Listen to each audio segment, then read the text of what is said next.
Այսպիսի տեսարաններ հաճախ կտեսնենք քաղաքների ու գյուղերի, հատկապես ծածուկ անկյուններում։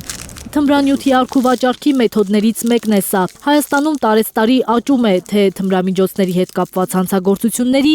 և թե թմրանյութեր գործածող անձանց թիվը։ Պաշտոնական տվյալներով 2018-ին գրանցվել է 877 դեպք։ 5 տարի հետո այդ հանցագործությունների թիվը հնգապատկվել է, հատելով 5000-ի շեմը։ Ահազանգները մենք ստանում ենք և ծնողներից, և ուսուցիչներից, համատարած է կարծես թե։ Դպրոցականներն են արդեն հայտնվել թիրախում, անհանգստանալու կարիք կա, կարծում են մանկավարժները։ Դպրոցի ներսում և դրսում ցանկացած կասկածելի ակտիվության պետք է ուշադրություն դարձնել։ Անընդհատ պետք է ուշադիր լինել։ Մի քանի ամիս առաջ ես տարածքի բնակիչների և մեր պահակների կողմից այսպես անհանգստություն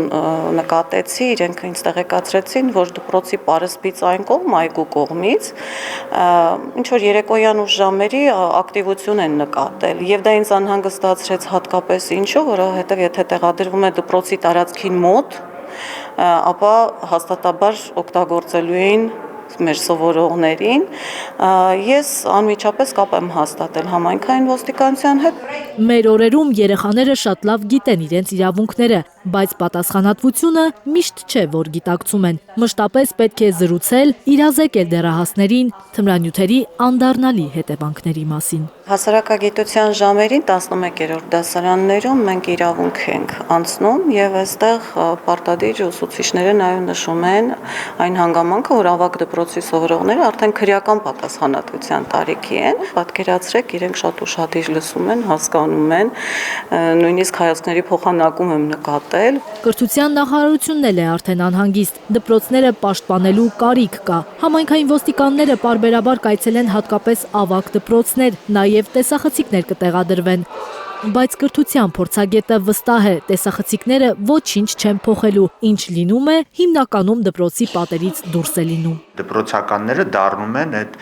թմրանյութերի տարածողներ ըստ էության, և դա հիմնականում նրանք անում են դպրոցներից դուրս, եկեք դա էլ ասենք, և դպրոցներում որևէ այսպես ասած փափուկ միջոցներ օգտագործել, օրինակ տեսանկարահանել, ոչ մի արդյունք դա չի տալու։ Ատոմ Մխիթարյանը խորհուրդ է տալիս նախ եւ առաջ պայքարել թմրանյութերի ներկրման դեմ։ Չպետք է թույլ տալ, որ սպիտակ մահը երկրի սահմաններից ներս մտնի։ Արդյունքը կտա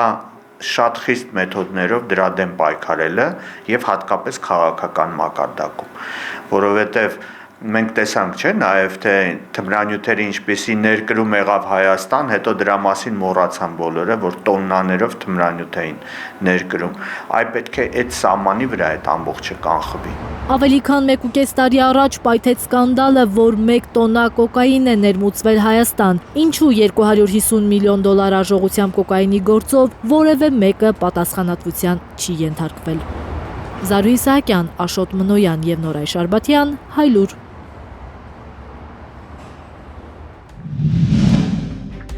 Հայաստանում և աշխարհում տեղի ունեցող իրադարձությունների մասին առաջինը իմանալու համար բաժանորդագրվեք մեր ալիքին, սեղմեք զանգակը, որ բաց չթողնեք ամենակարևորը, ամենահրատապն ու հետաքրքիրը։